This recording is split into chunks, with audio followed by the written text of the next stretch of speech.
the topic which is theorizing the EU as an international climate actor, which Angelos gave me. And I've sort of got a subtitle, Theoretical Considerations and Empirical Observations.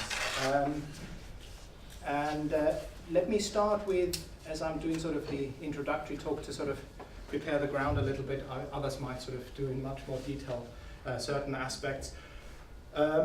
When the EU actually became involved in climate change, or when it adopted a leadership role, and I think that's arguably since the late 1980s. I'll come back to that, to what degree it was more symbolic leadership, not followed up by internal policy measures.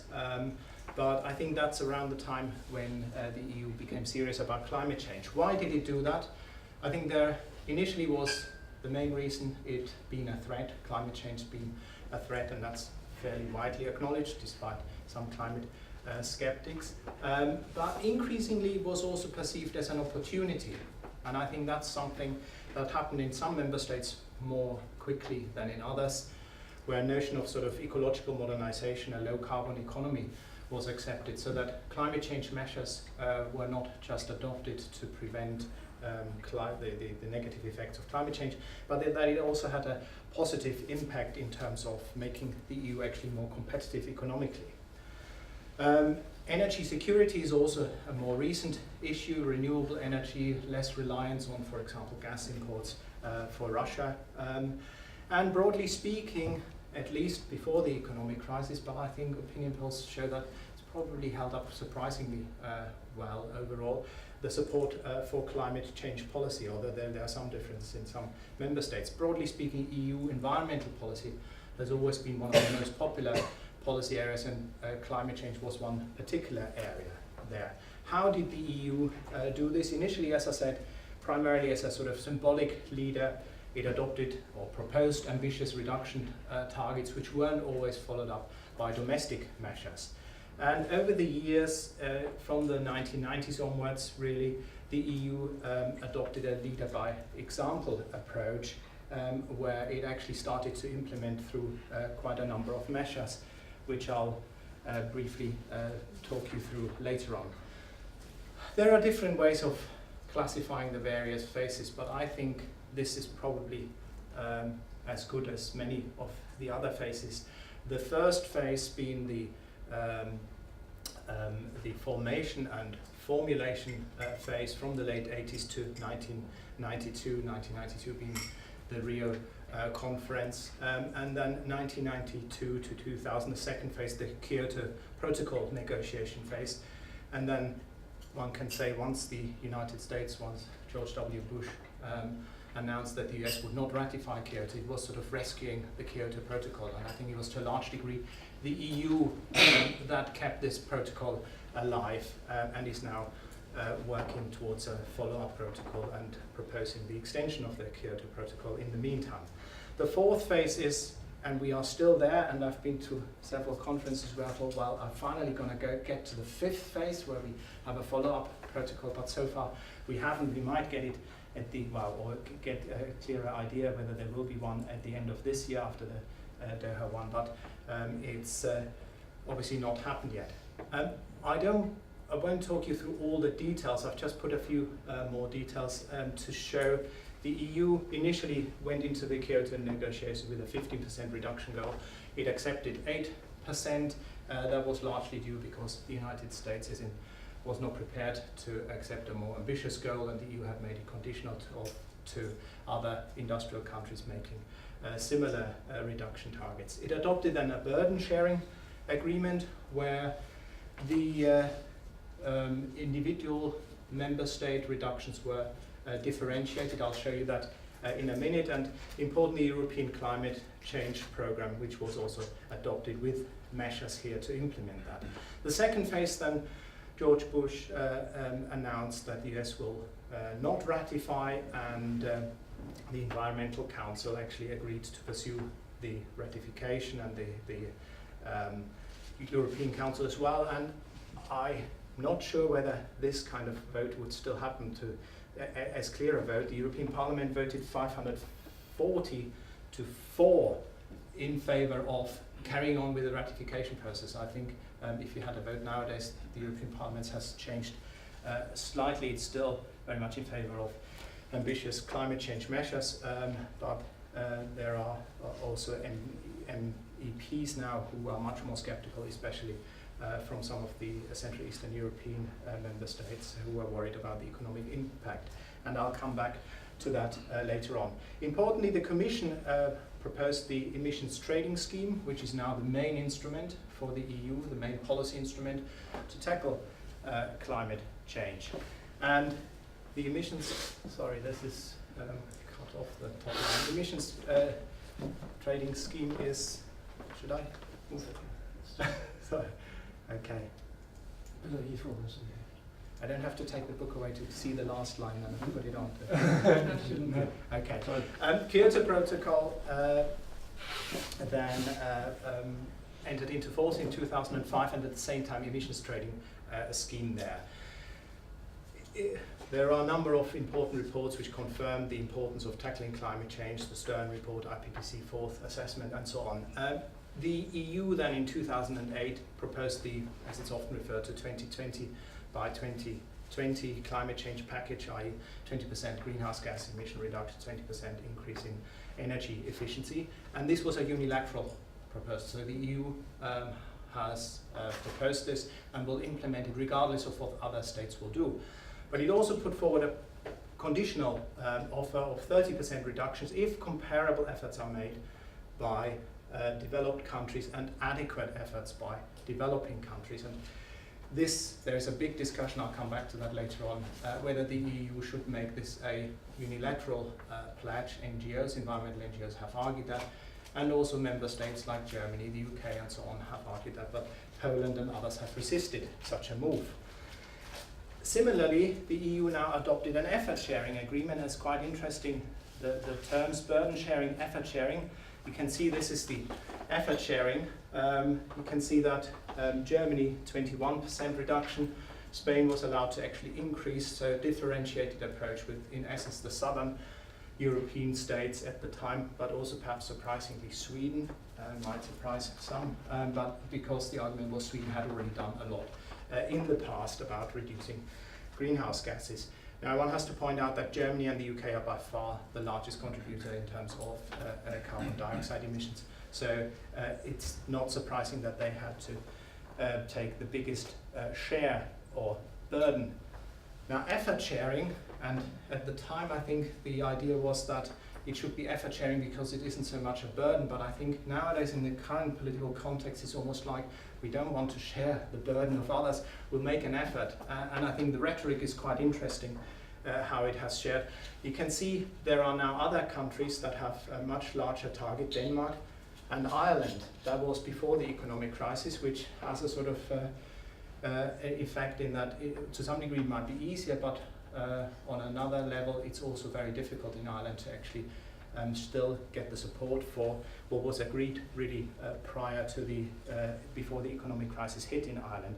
And these are the other figures there. So let me go back to the effort sharing agreement, and this was really in order to keep the international negotiations going, because the EU's goal is a sort of a 2% to avoid more than a 2% increase in temperature increase, and to have a multilateral UN binding protocol. And it was hoped that this would do the trick. But as we know, and I won't go into all the details because I'm sure some of the speakers this afternoon will do that, just broadly speaking, the Copenhagen Climate Change Conference in 2009 was arguably the low point for the EU's influence on the international level.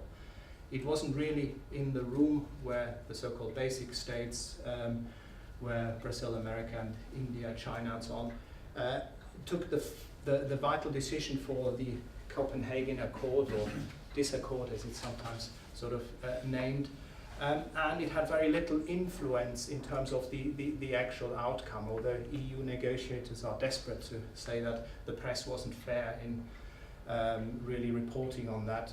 There were question marks about whether the Danish presidency, which chaired this, was very effective and whether something could have been done. But I think that was arguably the low point. The Cancun conference 1 year later, there was to some degree recovery a little bit from the EU position, and the EU was now reaching out to, in particular, the developing countries, which I think it managed to do very well at the Durban Climate Change Conference, which agreed the Durban Platform. And I think this alliance with developing countries has helped the EU to actually gain some influence. But to some degree, one could say it's put a lot of its cards on the table now. It's proposed an extension of the Kyoto commitment period, which means that even if there is no immediate, as it doesn't look like it's already running out at the end of this year, so there can't be an immediate Kyoto follow-up protocol, that it will extend it. And this was something that developing countries found very attractive and supported. And it remains to be seen what will happen at the Doha conference, where several issues are still open, and whether the EU really can have the sort of influence it had in Durban, or whether it's going back to Copenhagen. But let me just have a look at who actually in the EU decides what, and there's a wide range of actors. I'll explain that then. With the European Council, the heads of state and government, obviously at the doesn't adopt EU legislation or climate change legislation, but it agrees sort of the direction. And it's perhaps surprising to see that when you look at the statements, that's a graph, a figure that Sebastian Oberter and Claire Dupont have drawn up. When you look at how often climate change is actually mentioned by European Council press releases, you can see that there's a huge increase in 2004. I don't have the exact figures, but I think it's declined somewhat, although obviously just before a major UN conference it increases there. But it's surprisingly how little the European Council dealt with, or at least mentioned it in its press releases, climate change. Then there's the Council of Ministers, currently 9 council formations. In the 80s there used to be over 26 technical council formations, and the Environmental Council really takes the lead on climate change issues, although the Environment Council, which is now merged with the Transport and Communications Council, has also an important role to play. And ECOFIN in anything, that's the Economic and Finance Minister, anything that has to do with finance, including the measures like taxes and so on, they have to be agreed with by the ECOFIN. So it's quite difficult actually to coordinate that. And the rotating presidency, that is every 6 months it changes, currently Cyprus. And the fact that countries like Cyprus, quite a small member state, are chairing the presidency, and there are more small member states coming up, has led to considerations in the EU that on the international level it might be actually quite difficult to represent the EU internationally. So lead negotiators and issue leaders who stay in place for more than 6 months have been introduced. That was under the Irish presidency in 2004, and these issue leaders and lead negotiators, they tend to be the larger member states. The Netherlands is one exception, where Dutch negotiators have also been in place for longer. In 2001, there was a review of these experts groups and permanent issue leaders, because it had become so complex. And just to show you, don't worry, I will not talk you through this. This is already the simplified working party.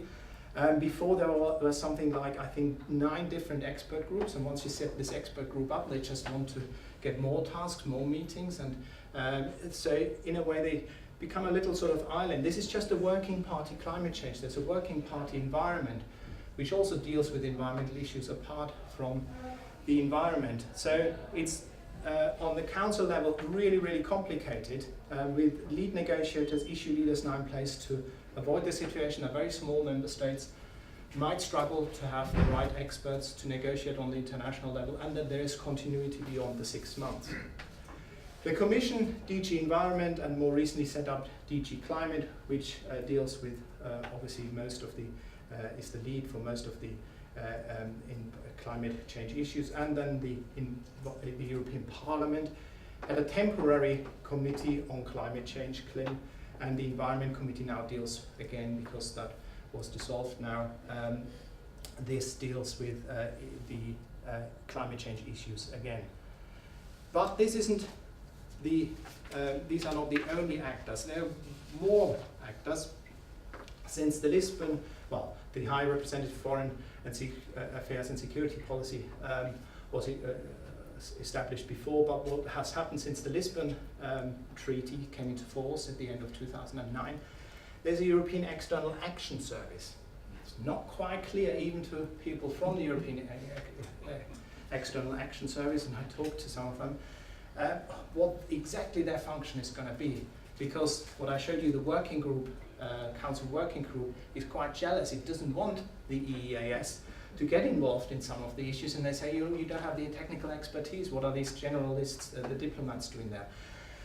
But on issues like, for example, alliances with developing countries or broader issues, Russia and broader political diplomacy issues, the EEAS is hoping to carve out a role for itself and to not just focus on, or not to focus on the specific technical issues, but more on the broader political ones, in the hope that this will make it easier to find agreement on the technical issues.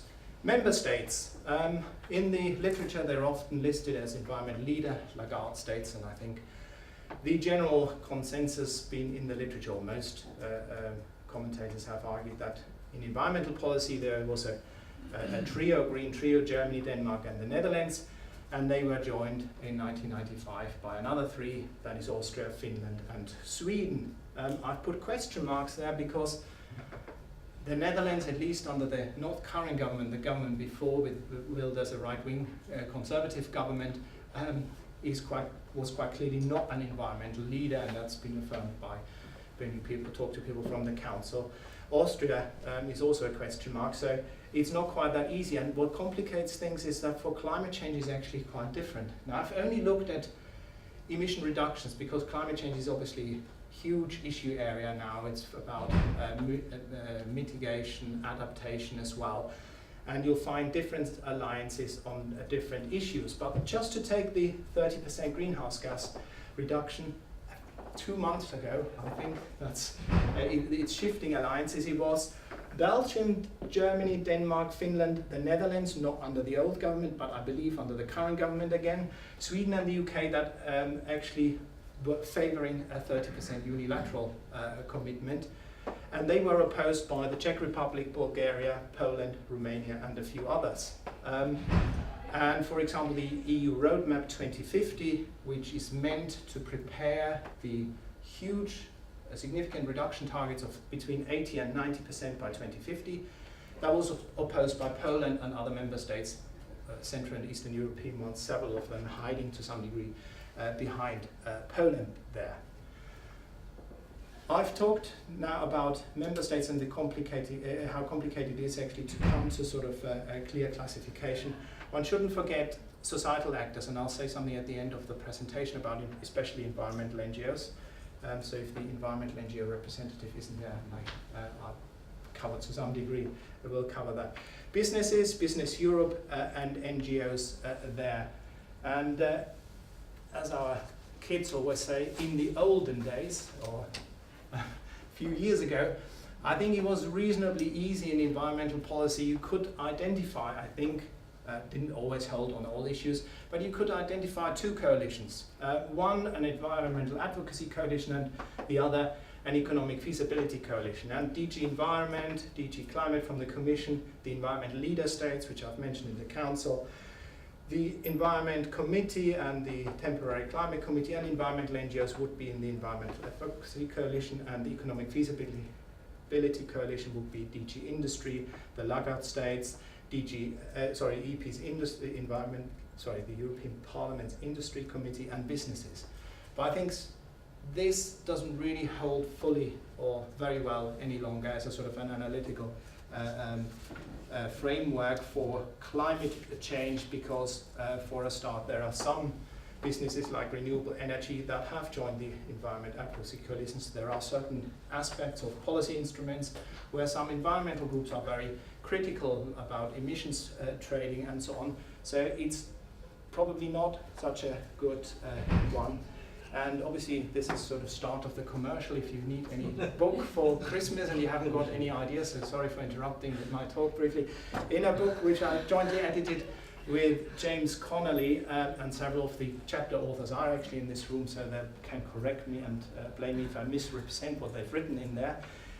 We've looked into sort of what is actually leadership, and then looked at exactly the sort of the EU institutions, the member states, of which there was the UK, France, Germany, Netherlands, Poland, and Spain. So we wanted a mix of leaders and laggards, and civil society, and then also an external aspect, US, China, and then it had 4 key themes: leadership, ecological modernization, policy instruments, and multi-level governance. And be glad to hear, I won't run through all the 4 themes, but I'd like to look at the leadership theme.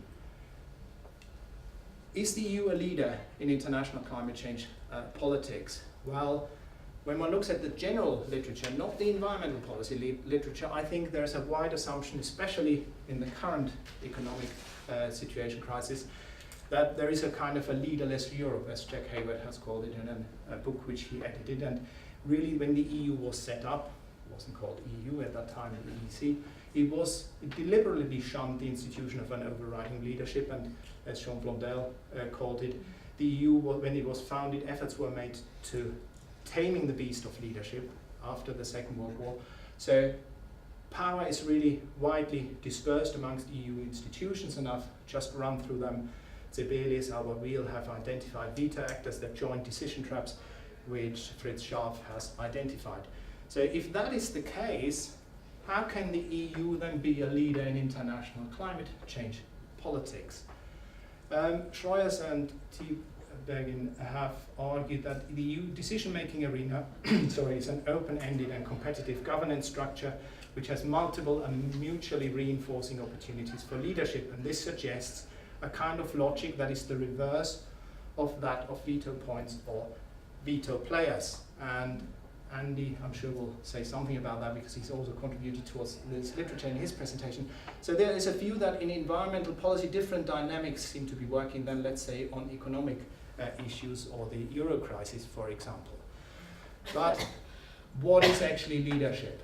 And this is the dream of every PhD student. You think you've got a nice concept, and then somebody writes, leadership is a complex phenomenon, ill-defined, poorly understood, and subject to recurrent controversy. So just the sort of definition your supervisor is really glad when you come with and say you're going to write your PhD on this one. Joseph Nye found in a recent book 221 definitions of political leadership between the 1920s and 1990s. So that was quite a bit of a task, and when we had a meeting to discuss that book, a lot of controversy about what would be the best kind of types of leadership in terms of definition. In the end, we ended up with this following typology. I will focus in my talk primarily on the different types. We also identified some styles. Structural leadership, that's in essence the hard power of an actor. That is material resources, and in the EU's case it's not an army because it doesn't have an EU army, but it's an internal market, and significant is the largest internal market, so the EU does have some structural powers. Entrepreneurial leadership is about diplomatic, negotiating, bargaining skills, making sure that there is actually an outcome and helping to facilitate outcomes. And then cognitive leadership, that goes back to what I said, this threat opportunity, phrasing and reframing, or whatever you want to call it, problems in a way that agreement is more likely. So rather than see climate change just as a threat, it could also be seen as an opportunity to bring about a low carbon economy, make the EU more competitive, being less dependent on gas, oil imports, for example. Styles, heroic humdrum, meaning a long-term or a short-term one, or transformational, transactional. Is in transformational, obviously meaning historical changes or incremental change. I won't talk too much about this one because there isn't enough time, but I wanted to flag up that we've got that here. And then symbolic leadership, which is in essence pretending you are a leader, putting ambitious targets on the table, but not implementing them, not following them up with domestic measures. Now, if we look at that, and I can only briefly, and as I say, it's explained in much more detail in the book, in the various chapters and in the conclusion. Just to give you some examples of structural leadership, the European Council from about 2005 onwards, I've shown you that graph which Robert Dupont drew up, is much more involved in climate change. Whether it's actually always leading is another question, in particular in the economic climate there. But an interesting example, recent one, is the European Council, Environmental Council, and the Commission's proposal then on including aviation, international aviation, into the EU emissions trading scheme, which has now been suspended by 1 year in the hope that there will be an international agreement. But the International Civil Aviation Organization, where they will really come up with one, there's a big question mark there. But at least for a while, it used the structural leadership, it used the threat of including them, although China, India, and others have protested in a big way. Entrepreneurial leadership, it's particularly the EU presidencies, the lead negotiators, the issue leaders, which I've already mentioned, trying to facilitate. And the Commission on the international level plays a very important role, because in the Troika, which I had up earlier on, the Commission plays now a role, the Troika being the current presidency, the next presidency, and the Commission. So the Commission is the one that has continuity. It's involved in these international negotiations.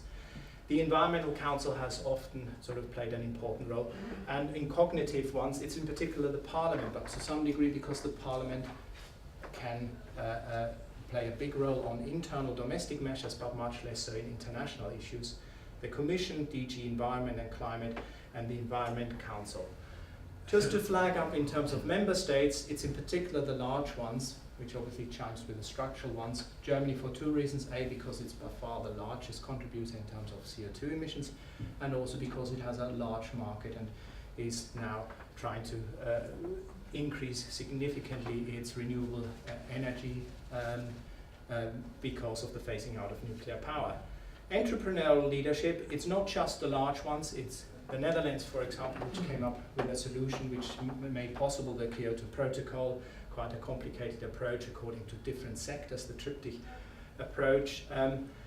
And the UK, for example, in terms of its presidencies, or Germany, its presidencies. And France has, for example, tried to use its colonial form, its links with its former colonial countries to establish alliances with African countries to get a Kyoto Protocol, follow-up Kyoto Protocol agreed.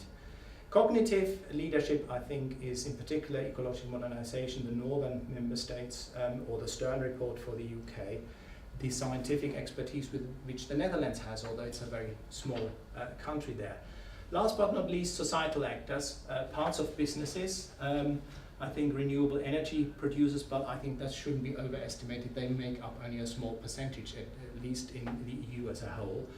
Large environmental NGOs, Greenpeace, Friends of the Earth, they are important players and they're not totally ignored in the negotiations. Parts of businesses in terms of entrepreneurial leadership, and some NGOs, I'll explain that later on, and something I'll explain with NGOs is they also play a role in the terms of cognitive leadership, ecological modernization, or the trading of hot air in terms of emissions trading is something that NGOs have coined and popularized terms of very, very complex subjects there. When we look at the leadership, it's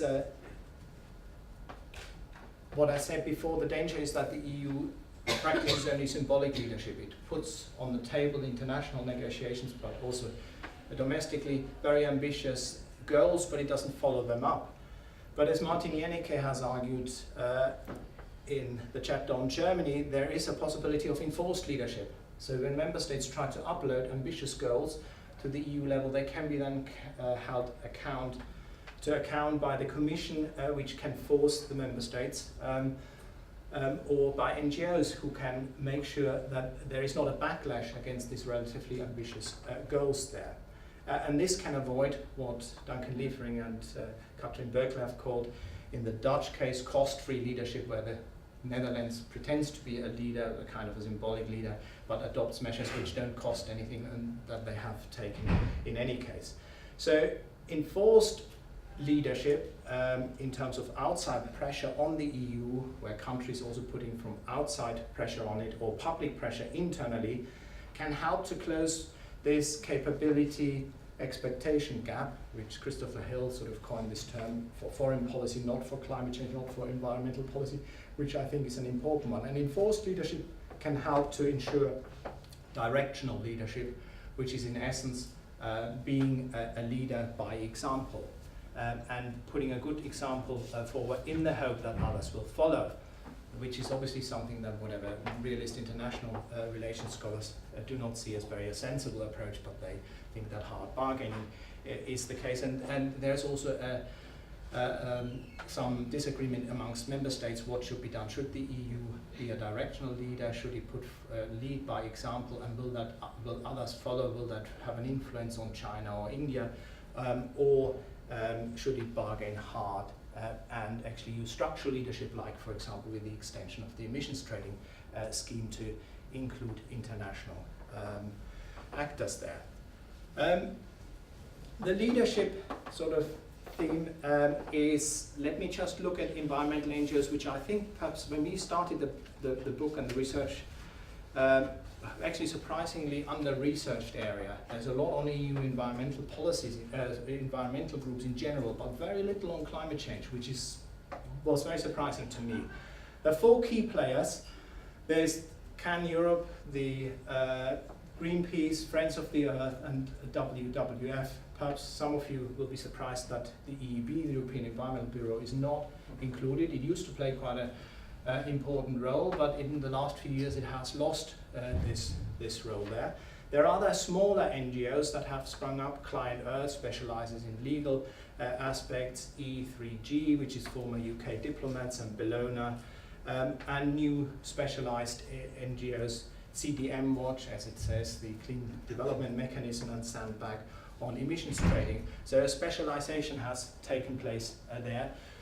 The list could go on, and we have gone on in the book chapter. There are think tanks and research institutes. There are foundations which fund the action, in particular the European Climate Foundation, which is a very important actor because it funds a lot of the activities of the Brussels-based NGOs. And there are, and that's a relatively recent development, NGOs other than environmental NGOs. Developing NGOs, development NGOs have been involved. That includes Oxfam, but also Christian Aid, and so on.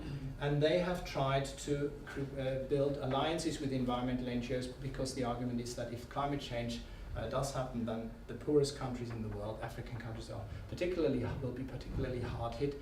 And they have sort of also to some degree changed the political discourse, and it was a learning process. I think this alliance was strongest in the run-up to Copenhagen, and since then it's probably not been quite as strong, and there was a strong disappointment, a sort of a reconsideration, what's the best strategy there.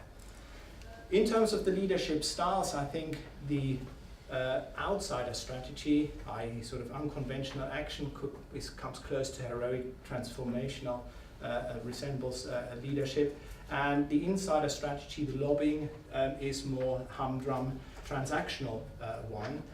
The EU very much encourages the latter, the insider strategy, for the main reason being power isn't concentrated. You can't sort of stage a big protest just outside the council building or the European Council or the Commission. You have to lobby different EU institutions, and that makes it much more difficult for NGOs to develop these outsider strategies.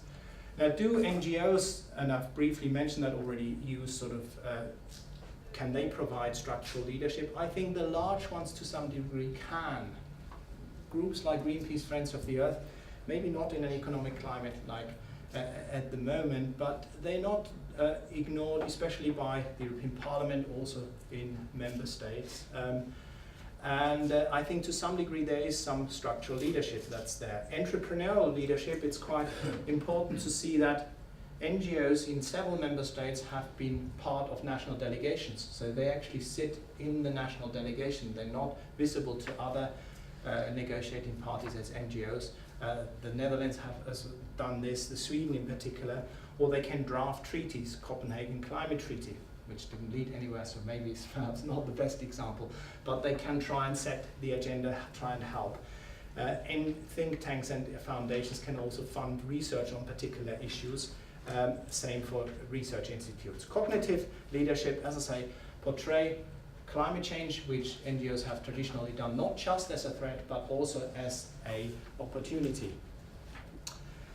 Now, let me sort of come to the conclusion in terms of the leadership and what I said about structural, about cognitive and entrepreneurial leadership. One type of leadership we argued in the book, and I'd still argue on its own, is probably not sufficient to get international agreement. But you will need a combination of different types of leadership. I think historically the EU's been relatively good in terms of entrepreneurial and cognitive leadership, less so in using structural leadership, although it has a very large market.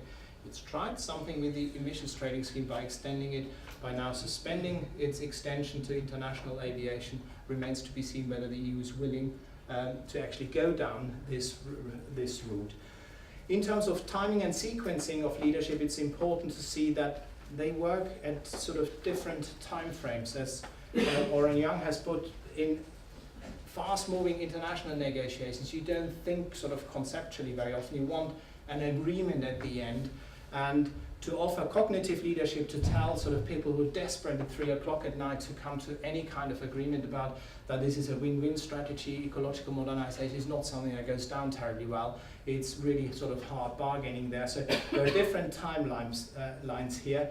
And it's quite difficult actually to get the right mix. And then what is the right mix can change in different negotiating fora or also different stages of the negotiation process. As I mentioned, Copenhagen was probably arguably the low point, hopefully, for the EU's influence. And Durban, to some degree, was a high point there. So it's getting the mix right, and I think the EU did learn to some degree from the failure in Copenhagen. And let me just finish with a cartoon. I think I have to read this out. I can just about read that. So it says, "Stop, my friend, we need that tree to protect us from the greenhouse effect." And I think this is meant to be sort of a German car here and some African country. So thanks very much for your attention.